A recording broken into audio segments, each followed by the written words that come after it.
దేవునికి స్తోత్రం. హల్లెలూయా, హల్లెలూయా. ఇక ఈ దినం మన కొరకే ప్రభు ఏర్పాటు చేసినటువంటి లేఖన భాగంలోనికి మనం వెళ్దాము. ప్రతి వారము కూడా ఒక్కొక్క మాట దేవుడు మనతో మాట్లాడుతూ వస్తున్నాడు. అయితే ప్రేమ, సమాధానం, సంతోషం ఈ అనాటి గురించి గత వారంలో మాట్లాడుతూ వచ్చాడు. ఇవన్నీ కలిగి ఉన్నవారు ఏమవుతారంట? దేవుని వారసులుగా మార్చబడతారు. ఇక దేవుని వారసులుగా మార్చబడ్డ వారిని ఏమని పిలుస్తారు అంటే కనుక దేవుని కుటుంబము అని పిలుస్తారు. హల్లెలూయా. మరి దేవుని కుటుంబంలో ఉన్నవారు ఎలా ఉండాలి? దేవునితో ఉన్నవారు ఎలా ఉండాలి? ఏం చేస్తే దేవుని కుటుంబముగా మనము ఏర్పరచబడతాము, దేవుని పిల్లలుగా మనము మార్చబడతాము అనేది ఈరోజు అంశంగా మనము చూసుకున్నట్లు అయితే గనుక, ఎవరు నిజమైన దేవుని కుటుంబము? హల్లెలూయా. ఎప్పుడైనా అనుకున్నారా మీరు దేవుని కుటుంబం అంటే ఎలా ఉంటుంది? చెప్పండి, దేవుని కుటుంబం అంటే ఎలా ఉంటుంది? హల్లెలూయా. దేవుని కుటుంబంలో ఏముంటది? దేవుని స్తోత్రం, సంతోషం ఉంటుంది. హల్లెలూయా. ఇంకా గత వారం చెప్పింది. ఇంకా ఇవన్నీ కలిగి ఉండడము దేవుని కుటుంబం. ఇవేమీ లేకుండా అవన్నీ ఉండి కూడా అవన్నీ కోల్పోతున్నారంటే వారి మధ్యలోనికి ఎవరు వచ్చినట్టు అంటే అపవాది అయిన సాతాను వచ్చినట్లు. హల్లెలూయా. ఈరోజు అపవాది అయిన సాతాను ఎప్పుడైతే మనలోనికి వచ్చిందో అప్పుడు ఏమవుతుంది అంటే కనుక ఆ కుటుంబంలో గలిబిలి జరుగుతాయి. దేవుడిని నమ్ముకున్నటువంటి కుటుంబము ఒక కుటుంబం ఉందండి.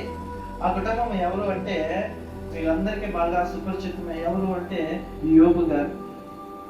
యోబు గారు తెలుసా మీకు? యోబు ఎవరు అంటే కనుక దేవుడిని ఆశ్రయించినటువంటి కుటుంబము ఆయన. వారు ఎంత సంతోషముగా ఉండేవారు అంటే కనుక వారి కుమారులు, కొడుకులు, కోడళ్ళు, అత్త వీళ్ళందరూ కలిపి ఉండేవారు. అయితే ఈ యోబు గారు తన విశ్వాసాన్ని ప్రతిరోజు కూడా చాలా విధేయతతో, వినయముతో దేవుడి ముందు కనపరుచుకుంటూ ఉండేవాడు.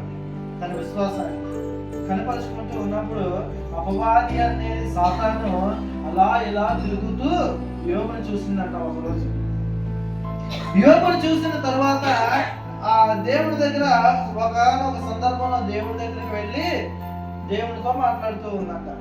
అప్పుడు దేవుడు అంటున్నాడంట, నా భక్తుడైనటువంటి యోబుని నువ్వు చూసావా? అతను ఎంత విశ్వాసం కలిగి ఉన్నాడో, ఎంత భయభక్తులు కలిగి ఉన్నాడో, ఎంత ప్రేమ కలిగి ఉన్నాడో, నా పనిని ఎంత చక్కగా చేస్తున్నాడో అతన్ని చూసావా అని చెప్పేసి అపవాది అయిన సాతాన్ని దేవుడు అడిగాడు. అడిగినప్పుడు అపవాది అన్నాడంట, నీవు అతనికి తోడు ఉన్నావు కాబట్టి అతను అవన్నీ చేయగలుగుతున్నాడు. ఒక్కసారి నీవు అతని చేయి విడిచివి చూడు, కొద్ది స్థలం నేను వెళ్ళడానికి చూడు, అతని విశ్వాసం ఎలాంటిదో నేను నీకు చూపిస్తాను అని చెప్పేసి అన్నాడు సాతాను. అన్నప్పుడు ఏమైంది అంటే కనుక, సరే నేను నీకు స్థలం ఇస్తాను, అతని దగ్గర అతని కుటుంబంలోనికి వెళ్ళడానికి నీకు స్థలం ఇస్తాను. అప్పటి వరకు ఆ కుటుంబానికి ఏం కంచి ఉంది అంటే కనుక దేవుని పరిశుద్ధాత్మ అగ్ని అనే కంచి ఉంది. అందుకే అపవాది వారి కుటుంబంలోనికి వెళ్ళలేకపోయింది.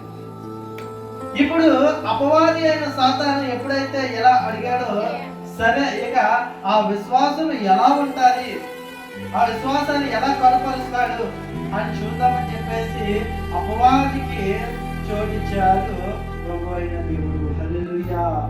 ఇక ఎప్పుడైతే ఆ జాగా ఇచ్చాడో వెంటనే అపవాది ఏం చేశాడంటే ఇక యోబు దగ్గరికి రావడం మొదలుపెట్టాడు.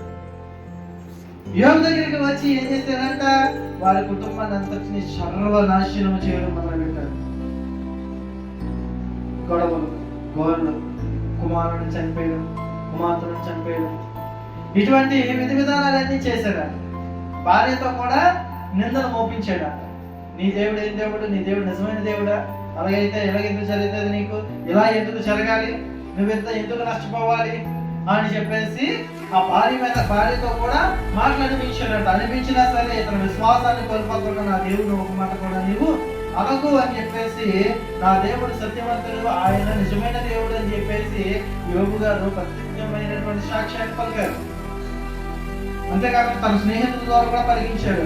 ఏం దేవుడయ్యా నీ దేవుడు, నువ్వు దేవుడు నమ్ముకున్నావు అన్నావు కదా, మరి కుటుంబం నశించిపోయింది, నీ ఇల్లు కూలిపోయింది, నీ ఆస్తులన్నీ పోయాయి, నీ భార్యని విడిచిపెట్టి వెళ్ళిపోయింది అన్నా సరే స్నేహితులతో కూడా అన్నాడంట, నా దేవుడు గొప్పవాడు. హల్లెలూయా. ఎందుకంటే నేను ఎంత కోల్పోయినా సరే ఆయన ఇచ్చినటువంటి సాక్ష్యం ఏమిటో తెలుసా? యెహోవా ఇచ్చును యెహోవాయే తీసుకొనును అని చెప్పేసి సాక్ష్యం పలికాడంట.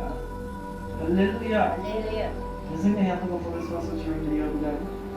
ఎప్పుడైతే ఇలా కనపరిచాడో ఆ తర్వాత అపవాది ఏం చేశాడంట, ఇక ఎంత నాశనం చేసినా, ఎంత ఇదిగా చేసినా సరే వీడు ఏమాత్రంలో కూడా తన విశ్వాసాన్ని కోల్పోలేదు.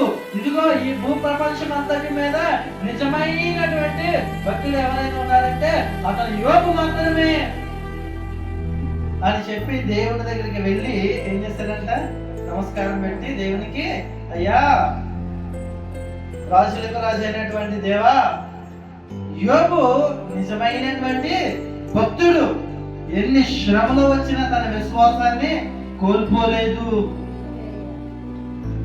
అని చెప్పేసి అన్నాడు. అనేసరికి ఇంకా దేవుడు ఏం చేశాడంటే లేచి మళ్ళీ యోబు దగ్గరికి వచ్చి తను కోల్పోయిన అంతటిని కూడా, సమస్తాన్ని కూడా ఒకదానిగా కోల్పోయాడు, కానీ రెండింతలుగా దేవుడు అభిషేకించాడు. హల్లెలూయా. ఎంత గొప్ప దేవుడు చూడండి. ఎప్పుడైతే మన విశ్వాసంలో ఎన్ని శ్రమలు వచ్చినా, ఎన్ని ఇబ్బందులు వచ్చినా, ఎన్ని ఆటంకాలు వచ్చినా సరే, ఎంత గొడవలైనా, ఎన్ని గోళ్ళైనా, ఎంత మంది మన నిందలు వేసినా సరే, మన విశ్వాసాన్ని మనం కోల్పోకుండా దేవునిలో మనం నిలవబడగలిగితే దేవుడు రెండింతల ఆశీర్వాదాన్ని మనకి కుమరిస్తాడు. హల్లెలూయా. అటువంటి ఆశీర్వాదాన్ని నీవు ఈ రోజు పొందుకోవాలంటే యోబు వంటి విశ్వాసాన్ని నువ్వు కనపరచాలి. ఆమేన్.